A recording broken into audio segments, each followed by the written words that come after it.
میں مبلغ بنوں سنتوں کا، خوب چرچا کروں سنتوں کا، ہو کرم بہر خاک مدینہ۔ الحمدللہ رب العالمین والصلاة والسلام علی سید المرسلین، اما بعد فاعوذ باللہ من الشیطان الرجیم، بسم اللہ الرحمن الرحیم۔ الصلاة والسلام علیک یا رسول اللہ وعلی آلک واصحابک یا حبیب اللہ۔ الصلاة والسلام علیک یا نبی اللہ وعلی آلک واصحابک یا نور اللہ۔ نویت سنت الاعتکاف۔ میٹھے میٹھے اسلامی بھائیوں، نگاہیں نیچے کیے توجہ کے ساتھ بیان سنیے کہ لاپرواہی کے ساتھ، بے توجہی کے ساتھ بیان سننے سے اس کی برکتیں زائل ہونے کا اندیشہ ہے۔ قرآن پاک پارہ 17 سورۃ الانبیاء میں ارشاد ہوتا ہے، بسم اللہ الرحمن الرحیم،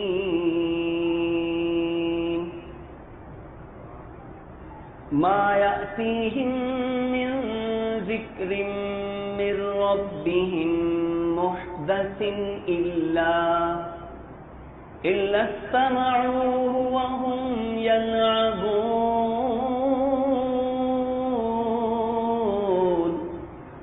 لاہیۃ قلوبهم۔ میرے آقا نعمت، عظیم البرکت، عظیم المرتبت، پروانہ شمع رسالت، مجدد دین و ملت، حامی سنت، عالم شریعت، پیر طریقت، باعث خیر و برکت، الحافظ القاری الامام احمد رضا خان علیہ رحمت الرحمن اپنے شہرۂ آفاق ترجمہ قرآن کنز الایمان میں اس آیت کا ترجمہ یوں کرتے ہیں کہ جب ان کے رب عز و جل کے پاس سے انہیں کوئی نئی نصیحت آتی ہے تو اسے نہیں سنتے مگر کھیلتے ہوئے، ان کے دل کھیل میں پڑے ہیں۔ تو معلوم ہوا کہ جب بھی قرآن و سنت کی بات سنی جائے تو توجہ کے ساتھ سنی جائے۔ اول تو شیطان جو ہمارا ازلی دشمن ہے، وہ کبھی نہیں چاہے گا کہ ہم اس طرح کے سنتوں بھرے اجتماع میں شرکت کریں۔ جمعے میں بھی آپ نے دیکھا ہے کہ ہماری مسجد کے امام و خطیب صاحب بڑی جستجو کے ساتھ، کوششوں کے ساتھ ایک اچھا مواد تیار کر کے بیان کرتے ہیں، اور اس میں بھی بالکل آخر میں ہم پہنچتے ہیں۔ تو شیطان ہمیں علم دین حاصل کرنے سے روکنے کی بھرپور کوشش کرتا ہے، اس لیے کہ جب ہم علم دین حاصل کر لیں گے، نیکی کی دعوت اور اچھی باتیں سنیں گے تو ان پر عمل کرنے کا بھی ذہن بنے گا۔ تو اس لیے شیطان پہلے سے ہی یہ کوشش کرتا ہے کہ ہم علم دین کی بات توجہ سے سن ہی نہ سکیں۔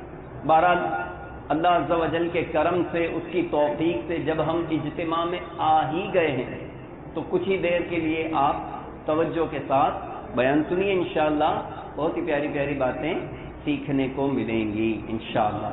صلو علی الحبیب صلی اللہ تعالی علی محمد وعلی آلہ واصحابہ وبارک وسلم۔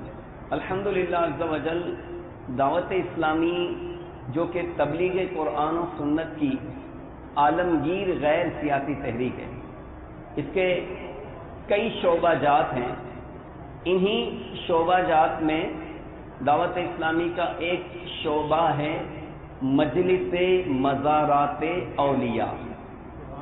اس شعبے کے تحت آج الحمدللہ عز و جل غازی کابینہ میں آرام فرما حضرت سیدنا مصری شاہ بخاری علیہ رحمت اللہ الباری کے عرس کے سلسلے میں ہونے والے اس سنتوں بھرے اجتماع میں ہم حاضر ہیں۔ اللہ تبارک و تعالی ہماری اس حاضری کو قبول فرمائے اور صاحب مزار کی برکتوں سے ہمیں مالا مال فرمائے، آمین بجاہ النبی الامین صلی اللہ تعالی علیہ وآلہ وسلم۔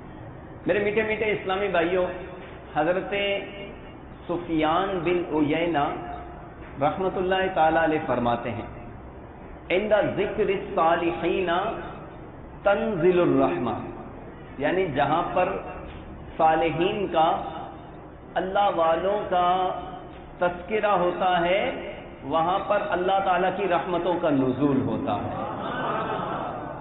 اب آپ غور کیجئے کہ جہاں پر صرف ان کا تذکرہ ہو، صرف ان کی باتیں بیان کی جائیں، ان کے واقعات بیان کیے جائیں، وہاں پر اللہ تعالیٰ کی رحمتیں نازل ہوں، تو غور فرمائیے کہ جہاں پر اللہ والے خود موجود ہوتے ہوں وہاں کتنی رحمتیں نازل ہوتی ہیں۔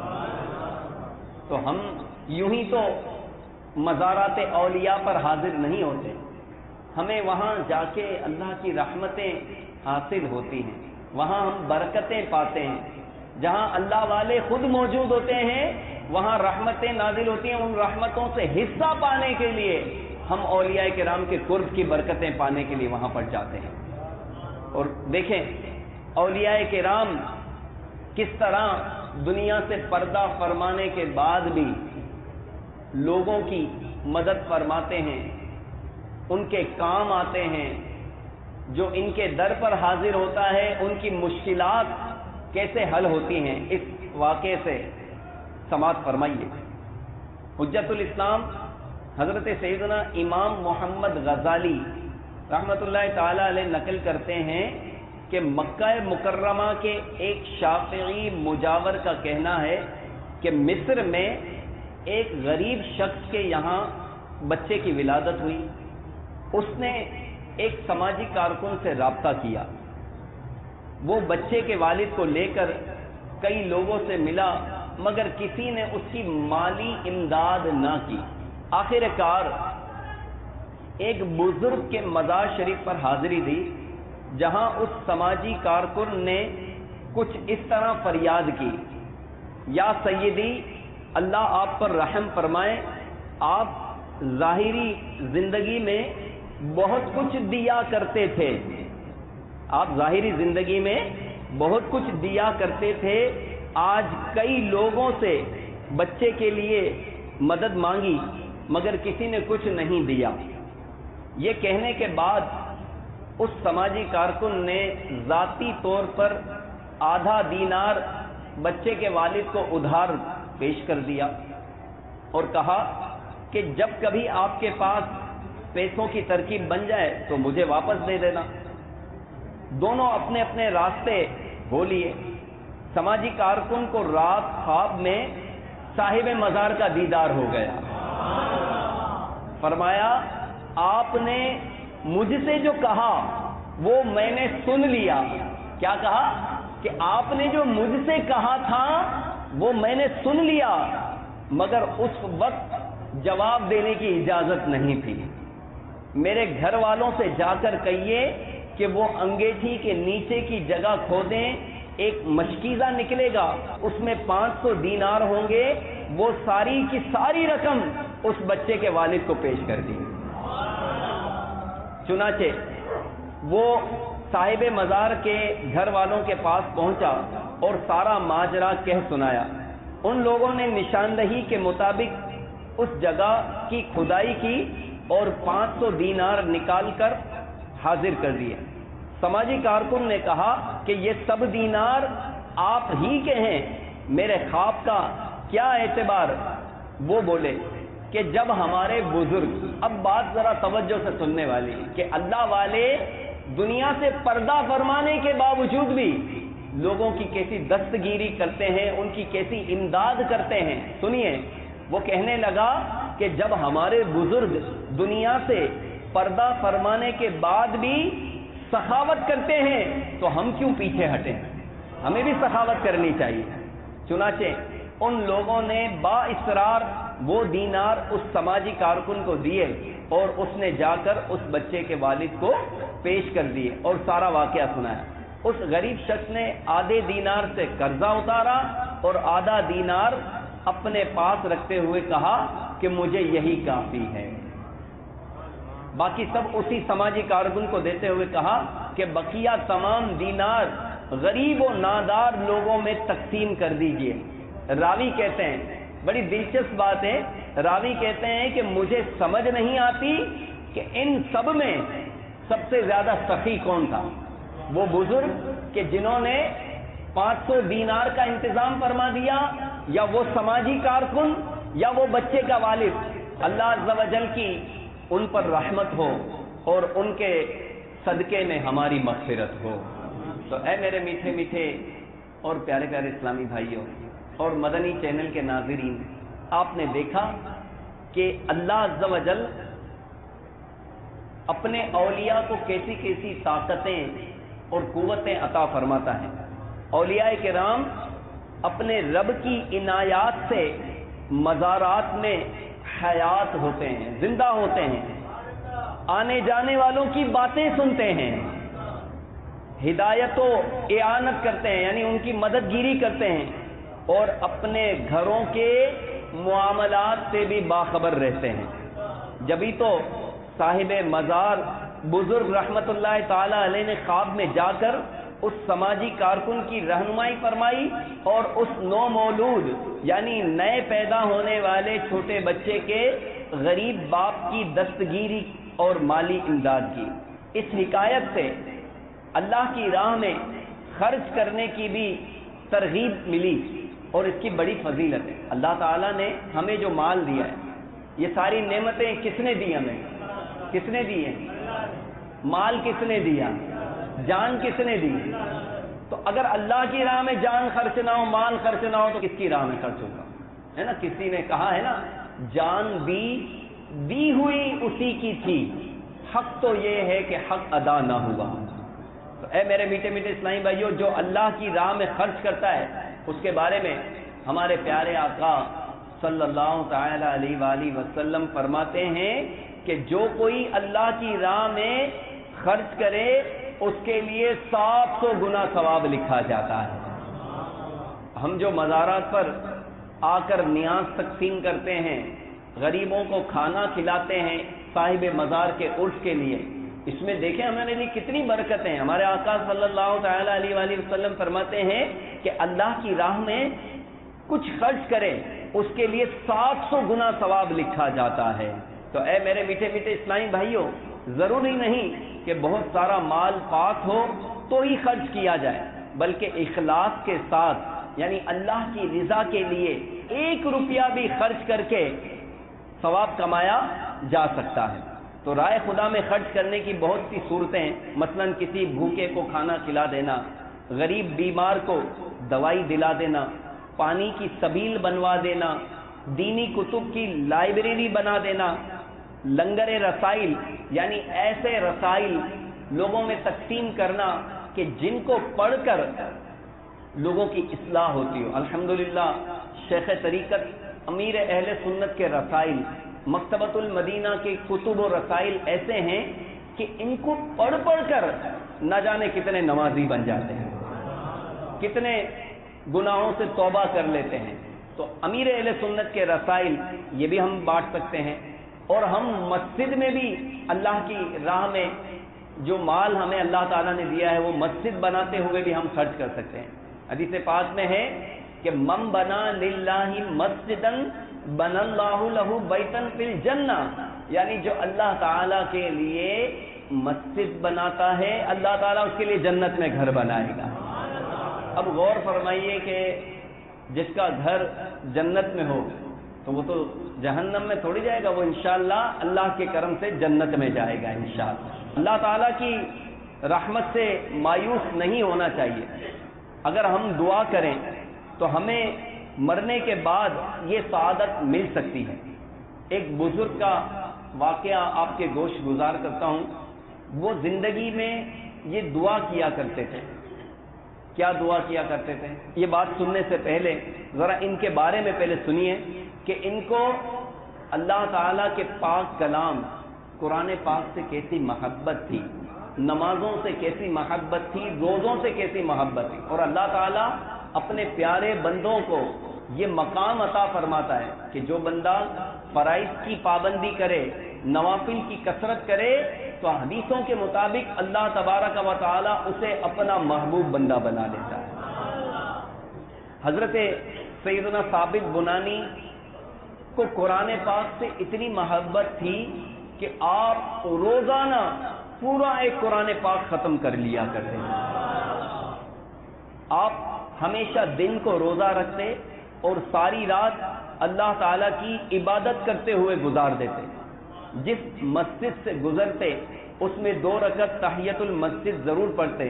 تحدیث نعمت کے طور پر فرماتے ہیں کہ میں نے جامع مسجد کے ہر ستون کے پاس قرآن پاک کا ختم اور اللہ تعالیٰ کی بارگاہ میں گریہ ازاری کی ہے، آنسو بہائے ہیں. یہ اتنے نیک تھے. تلاوت سے آپ کو خصوصی محبت تھی.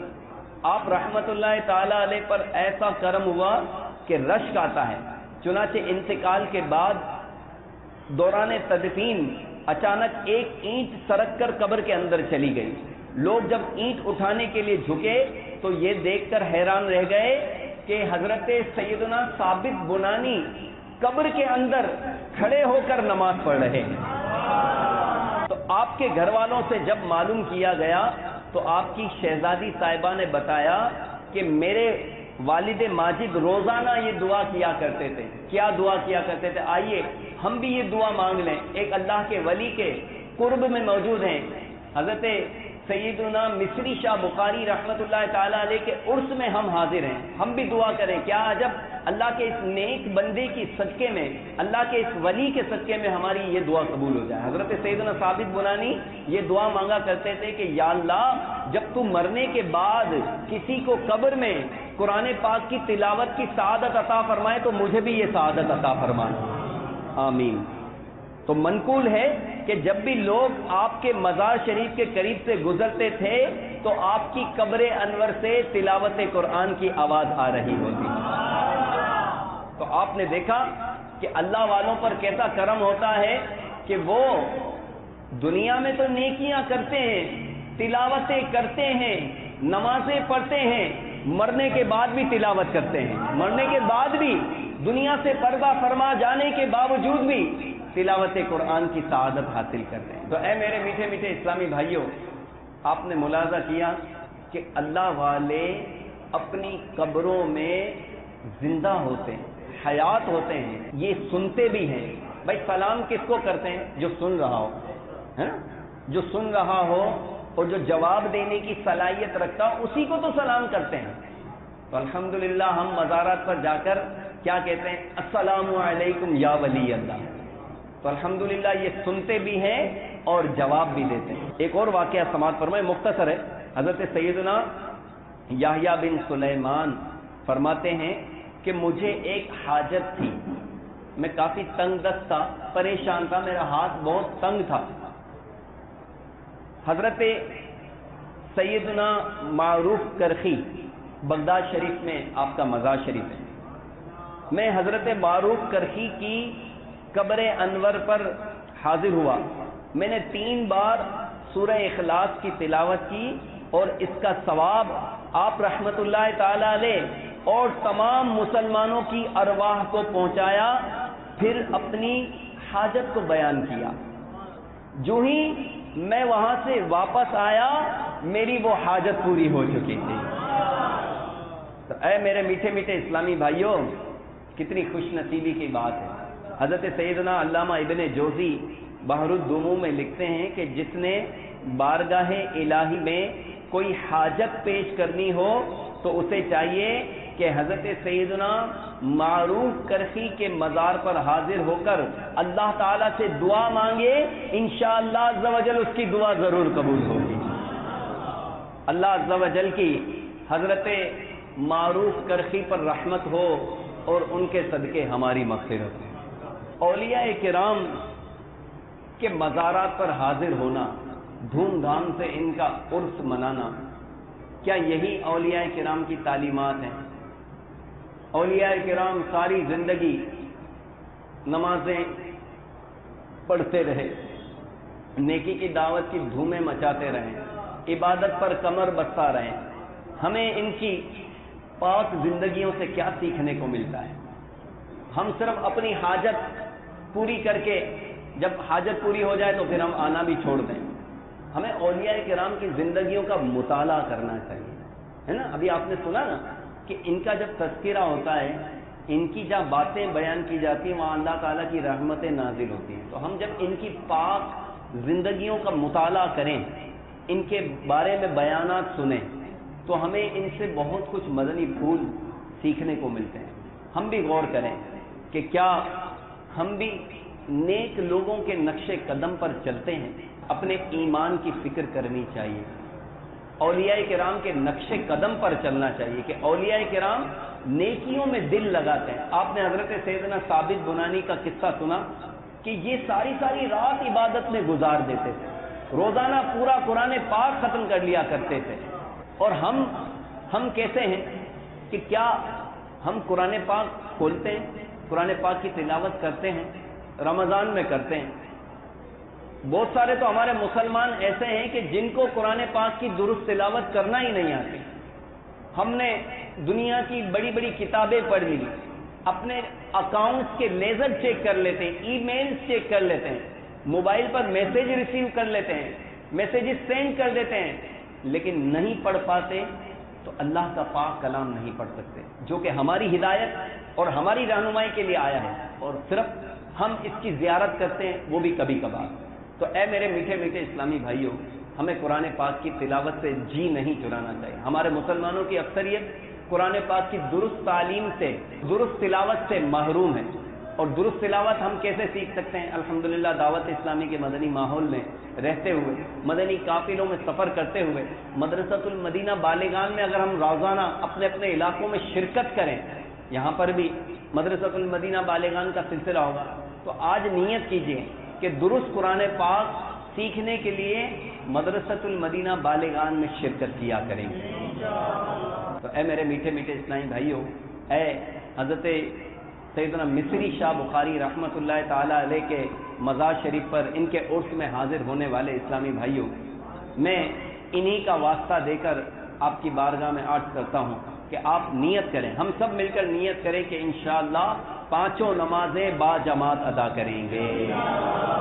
آج کے بعد ہماری کوئی نماز قضا نہیں ہوگی، رمضان کے پورے روزے رکھیں گے انشاءاللہ، فلمیں ڈرامے نہیں دیکھیں گے انشاءاللہ، گانے باجے نہیں سنیں گے، سچی توبہ کر کے اٹھیں، پھر دیکھیں انشاءاللہ صاحب مزار کا کیسا فیض ملتا ہے انشاءاللہ۔